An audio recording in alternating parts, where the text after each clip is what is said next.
Welcome back. ನಿಮ್ಮ republic Kannada ನಾಡು ನುಡಿ ಜಲ ಅಂತ ಬಂದಾಗ ಯಾವಾಗಲೂ ಕೂಡ ಮುಂದೆ ಇರುತ್ತೆ. ಈಗಾಗಲೇ ಸಾಕಷ್ಟು ಅಭಿಯಾನವನ್ನ ಮಾಡಿ ಆ ಒಂದು ಧ್ವನಿಯನ್ನ ಸದನದಲ್ಲಿ ಎತ್ತುವಂತೆ ಕೆಲಸವನ್ನ ಮಾಡಿದೆ. ನೋಡಿ, ಕಾವೇರಿ ಮಲಿನವಾಗ್ತಾ ಇರುವಂಥ ವಿಚಾರಕ್ಕೆ ಸಂಬಂಧಪಟ್ಟಂತೆ ಕ್ಷಮಿಸು ಕಾವೇರಿ ಅಂತೇಳಿ ನಿರಂತರ ವರದಿಯನ್ನು ನಿಮ್ಮ ರಿಪಬ್ಲಿಕ್ ಕನ್ನಡ ಮಾಡಿತ್ತು. ಈಗ ಈ ವರದಿ ಪರಿಷತ್ನಲ್ಲಿ ಪ್ರತಿಧ್ವನಿಸಿದೆ. ರಿಪಬ್ಲಿಕ್ ಕನ್ನಡದ ಕಾವೇರಿ ನದಿ ಮಾಲಿನ್ಯ ವರದಿ ಪ್ರಸ್ತಾಪವನ್ನ ಮಾಡಿದ್ದಾರೆ ಬಿಜೆಪಿ MLC ಸುಜಾ ಕುಶಲಪ್ಪ ಅವರು.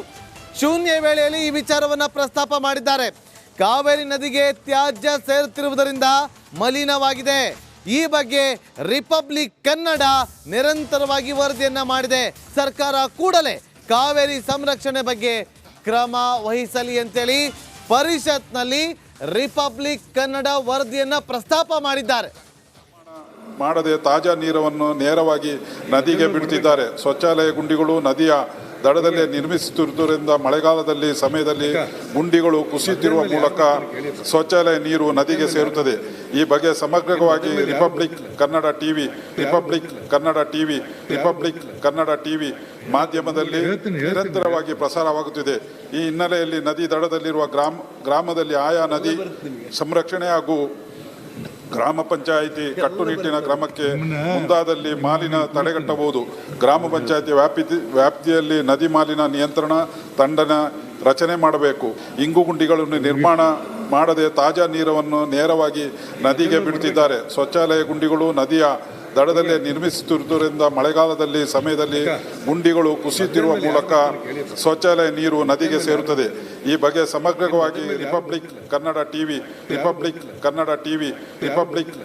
ಟಿವಿ ಮಾಧ್ಯಮದಲ್ಲಿ ನಿರಂತರವಾಗಿ ಪ್ರಸಾರವಾಗುತ್ತಿದೆ. ಈ ಹಿನ್ನೆಲೆಯಲ್ಲಿ ನದಿ ದಡದಲ್ಲಿರುವ ಗ್ರಾಮದಲ್ಲಿ ಆಯಾ ನದಿ ಸಂರಕ್ಷಣೆ ಹಾಗೂ ಗ್ರಾಮ ಪಂಚಾಯಿತಿ ಕಟ್ಟುನಿಟ್ಟಿನ ಕ್ರಮಕ್ಕೆ ಮುಂದಾದಲ್ಲಿ ಮಾಲಿನ್ಯ ತಡೆಗಟ್ಟಬಹುದು. ಗ್ರಾಮ ಪಂಚಾಯಿತಿ ವ್ಯಾಪ್ತಿಯಲ್ಲಿ ನದಿ ಮಾಲಿನ್ಯ ನಿಯಂತ್ರಣ ತಂಡನ ಯಾವಾಗ ರಿಪಬ್ಲಿಕ್ ಕನ್ನಡ ಈ ಒಂದು ವಿಚಾರ ಗೊತ್ತಾಗುತ್ತೋ ತಕ್ಷಣ ಇದೊಂದು ಅಭಿಯಾನವನ್ನಾಗಿ ಮಾಡಬೇಕು ಅಂತೇಳಿ ಪ್ಲಾನಿಂಗ್ ಅನ್ನು ಮಾಡ್ತಾರೆ. ನಮ್ಮ ಮಡಿಕೇರಿ ರಿಪೋರ್ಟರ್ ಅನು ಕಾರ್ಯಪ್ಪ ಅವರು ಈ ವಿಚಾರ ಅವ್ರಿಗೆ ಗೊತ್ತಾಗ್ತಾ ಇದೆ ಅಂತ ತಕ್ಷಣ ನಮ್ಮ ಗಮನಕ್ಕೆ ತರ್ತಾರೆ. ಸರ್, ಇದು ದೊಡ್ಡ ಅಭಿಯಾನ ಆಗಬೇಕು, ಕಾವೇರಿಯನ್ನು ಸಂರಕ್ಷಿಸುವಂಥ ಕೆಲಸ ಆಗಬೇಕು ಅಂತೇಳಿ ಮಾಹಿತಿಯನ್ನು ಕೊಡ್ತಾರೆ. ತಕ್ಷಣ ನಮ್ಮ ಟೀಮ್, ನಮ್ಮ ಸಹೋದ್ಯೋಗಿ ರಂಜಿತ್ ಅಲ್ಲಿಗೆ ಹೋಗ್ತಾರೆ. ನಿರಂತರವಾಗಿ ವರದಿಗಳನ್ನು ಮಾಡ್ತಾರೆ. ಹೇಗೆಲ್ಲ ಕಲುಷಿತ ಆಗ್ತಾ ಇದೆ, ಹೇಗೆಲ್ಲ ಮಲಿನ ಆಗ್ತಾ ಇದೆ ಅನ್ನೋದ್ರ ಬಗ್ಗೆ ನಿರಂತರವಾಗಿ ವರದಿಯನ್ನು ಮಾಡಿರ್ತಾರೆ. ಸೊ ಈಗ ಆ ವರದಿ ಪರಿಷತ್ನಲ್ಲಿ ಧ್ವನಿ ಎತ್ತಿದೆ. ಇಬ್ಬರು ಕೂಡ ನಮ್ಮೊಂದಿಗೆ ಈಗ ಲೈವ್ನಲ್ಲಿ ಜಾಯ್ನ್ ಆಗಿದ್ದಾರೆ. ಮೊದಲಿಗೆ ರಂಜಿತ್ ಹತ್ರ ಹೋಗ್ತೀನಿ. ರಂಜಿತ್, ನಿರಂತರ ವರದಿಗೆ ಈಗ ಒಂದು ಮೊದಲ ಸ್ಟೆಪ್ನ ಗೆಲುವು ಸಿಕ್ಕಿದೆ. ಆದರೆ ಕ್ರಮ ಆಗಬೇಕು. ಕ್ರಮ ಆಗೋರು ಕೂಡ ನಾವು ಈ ಹೋರಾಟ ಹೀಗೆ ಮುಂದುವರಿಸಬೇಕು, ಈ ವರದಿಗಳನ್ನು ಹೀಗೆ ಮಾಡ್ತಾನೆ ಇರಬೇಕಾಗುತ್ತೆ. ರಂಜಿತ್, ಏನು ಹೇಳ್ತೀರಿ?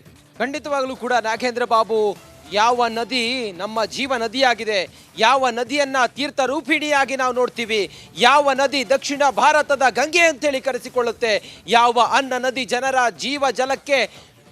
ಜೀವ ಜಲಕ್ಕೆ ಸಂಪೂರ್ಣವಾಗಿ ನಮಗೆಲ್ಲವನ್ನು ನೀಡುವಂಥ ಆ ನದಿ ಕಾವೇರಿ ನದಿಯ ಒಡಲನ್ನ ಕಲುಷಿತಗೊಳಿಸಿರೋದ್ರ ಬಗ್ಗೆ ರಿಪಬ್ಲಿಕ್ ಕನ್ನಡ ವರದಿಯನ್ನು ಪ್ರಸಾರ ಮಾಡುತ್ತೆ. ನಮ್ಮ ಕೊಡಗಿನ ರಿಪೋರ್ಟರ್ ಅನು ಕಾರ್ಯಪ್ಪ ಒಂದು ಇನ್ವೆಸ್ಟಿಗೇಷನ್ ರೀತಿಯಲ್ಲಿ ಒಂದಿಷ್ಟು ಮಾಹಿತಿಯನ್ನು ಕಲೆಕ್ಟ್ ಮಾಡಿ ನಮ್ಮ ರಿಪಬ್ಲಿಕ್ ಕನ್ನಡದ ಟೀಮ್ ಅಲ್ಲಿಗೆ ಹೋಗುತ್ತೆ.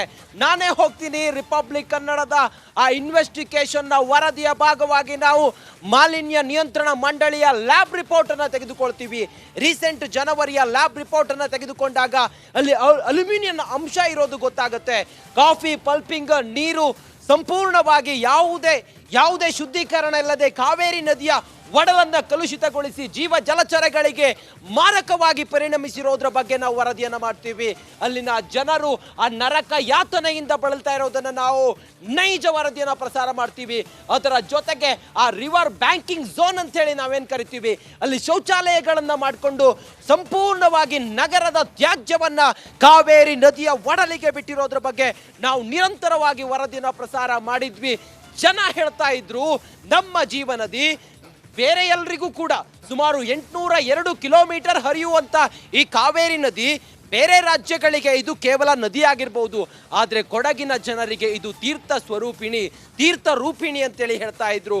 ನಾವು ಆ ನದಿಯ ಜಲವನ್ನ, ಪವಿತ್ರ ಜಲವನ್ನ ನಮ್ಮ ಮನೆಯ ದೇವರ ಗುಡಿ ಏನಿದೆಯಲ್ಲ ಅಥವಾ ಏನು ದೇಗುಲ ಅಂತೇಳಿ ನಾವೇನು ಹಾಗೆ ಸಂಪರ್ಕದಲ್ಲೇ ರೀ ನೋಡಿ, ಈ ವಿಚಾರ ಗೊತ್ತಾಗ್ತದಂತೆ ನಮ್ಮ ಮಡಿಕೇರಿ ಪ್ರತಿನಿಧಿ ಅನು ಕಾರ್ಯಪ್ಪ ಅವರು ತಕ್ಷಣ ಅದರ ಬಗ್ಗೆ ಎಚ್ಚೆತ್ತುಕೊಳ್ಳುವಂಥ ಕೆಲಸವನ್ನು ಮಾಡ್ತಾರೆ, ಮಾಹಿತಿಯನ್ನು ಕೊಡೋದಕ್ಕೂ ಕೂಡ ಮುಂದಾಗ್ತಾರೆ.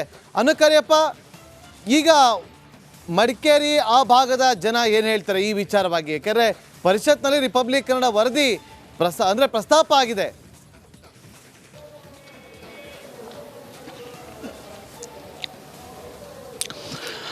ನಾಗೇಂದ್ರ ಬಾಬು, ಇದೇನು ನಮ್ಮ 2 ದಿವಸದ ಒಂದು ಕಾವೇರಿ ಸಂರಕ್ಷಣೆ ಕ್ಷಮಿಸು ಕಾವೇರಿ ಅಂತ ಹೇಳಿ ಅಭಿಯಾನ ಮಾಡಲಾಯಿತು. ಇದು ಮಾಡಿದ ಮೊದಲ ದಿನವೇ ಇದಕ್ಕೆ ಅಭೂತಪೂರ್ವ ಬೆಂಬಲ ವ್ಯಕ್ತವಾಯಿತು. ಅದು ರಾಷ್ಟ್ರ ಮಟ್ಟದಲ್ಲಿ ಸುದ್ದಿಯಾಗಿದೆ. ಇದು ನಮ್ಮ ಸುದ್ದಿ ಬಂದ ನಂತರ ಬೇರೆ ಬೇರೆ ಪತ್ರಿಕೆಗಳು, ರಾಷ್ಟ್ರ ಮಟ್ಟದ ರಾಜ್ಯ ಮಟ್ಟದ ಪತ್ರಿಕೆಗಳು ಕೂಡ ಇದು ಸುದ್ದಿಯಾಗಿದೆ. ಅದರಿಂದ ಇದು ಇಂಪ್ಯಾಕ್ಟ್ ಆಗುತ್ತೆ ಅಂತ ಹೇಳಿ ಭರವಸೆ ಕೂಡ ನಮಗೆ ಇದೆ ಈಗಲೂ ಕೂಡ. ಅದೇ ರೀತಿ ಇದನ್ನು ವಿಧಾನ ಪರಿಷತ್ತಲ್ಲಿ ಈಗ ಸುಜಾ ಕುಶಾಲಪ್ಪ MLC ಅವರು ಪ್ರಸ್ತಾಪ ಮಾಡಿರುವಂಥದ್ದು. ಯಾಕೆಂದರೆ 2 ದಿವಸಗಳ ಕಾಲ ಅವರು ಕೂಡ ನೋಡಿದ್ದಾರೆ ಈ ರೀತಿ ಅಭಿಯಾನ ಆಗಿದೆ, ಇದಕ್ಕೆ ಸ್ಪಂದನೆ ನೀಡಬೇಕು, ಕಾವೇರಿ ಸಂರಕ್ಷಣೆಗೆ ಒಂದು ವಿಶೇಷ ಕಾನೂನು ತರಬೇಕಂತೇಳಿ ಈಗ ಪ್ರಸ್ತಾಪ ಮಾಡಿದ್ದಾರೆ.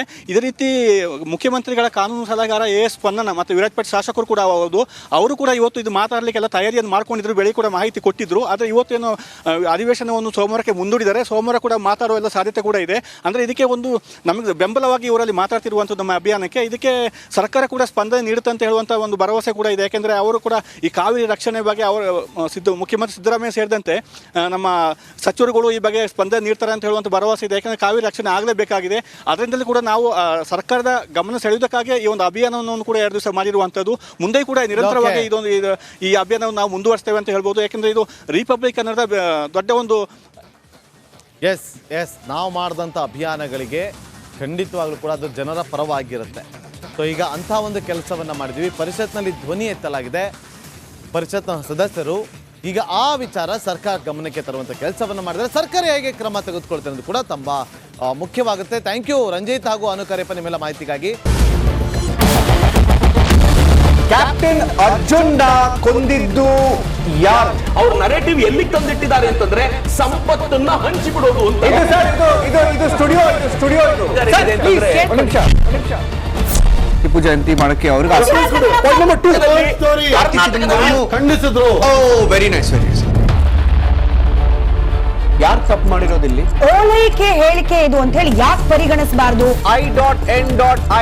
ಕಿಚ್ಚಕ್ಕಲ್ಲ ಇದು ವೇದಿಕೆ. ಇದು ಫೋಟೋ ಎಲ್ಲರದು ಒಂದು ಟೈಮ್.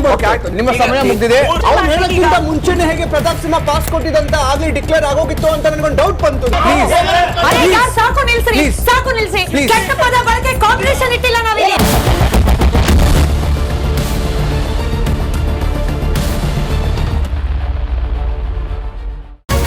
ರಿಪಬ್ಲಿಕ್ ವರ್ಡ್ ಆಪ್ ಇದು ಕೇವಲ ಅಪ್ಲಿಕೇಶನ್ ಅಲ್ಲ, ಸಮಗ್ರ ಸುದ್ದಿಗಳ ಸಂಪರ್ಕ ಮಾರ್ಗಕ್ಕೆ ಕ್ರಾಂತಿಕಾರಿ ಬದಲಾವಣೆ. ರಿಪಬ್ಲಿಕ್ ವರ್ಡ್ ಆಪ್ ಕೇವಲ ಸುದ್ದಿ ಅಪ್ಲಿಕೇಶನ್ ಪರಿಚಯಿಸ್ತಾ ಇಲ್ಲ, ಬದಲಾಗಿ ಡಿಜಿಟಲ್ ಸುದ್ದಿ ಬಳಕೆಯ ಹೊಸ ಯುಗಕ್ಕೆ ನಾಂದಿ ಹಾಡ್ತಾ ಇದೆ. ಇದೊಂದು ಬ್ರೇಕಿಂಗ್ ನ್ಯೂಸ್, ಪ್ರಭಾವಶಾಲಿ ಕಾರ್ಯಕ್ರಮಗಳಿಗೆ ಗಟ್ಟಿಯಾದ ವೇದಿಕೆ. ಇಲ್ಲಿ ಕೇವಲ ತಾಜಾ ಸುದ್ದಿ, ಅದರ ನೇರ ಪ್ರಸಾರ ಮತ್ತು ಚರ್ಚೆಗಳಿಗೆ ಮಾತ್ರ ಅವಕಾಶ. ರಿಪಬ್ಲಿಕ್ ವರ್ಲ್ಡ್ ಆಪ್ ಡೌನ್ಲೋಡ್ ಮಾಡಿಕೊಳ್ಳಿ. ಗೂಗಲ್ ಪ್ಲೇ ಸ್ಟೋರ್ ಮತ್ತು ಆಪಲ್ ಆಪ್ ಸ್ಟೋರ್ನಲ್ಲಿ ಲಭ್ಯವಿದೆ.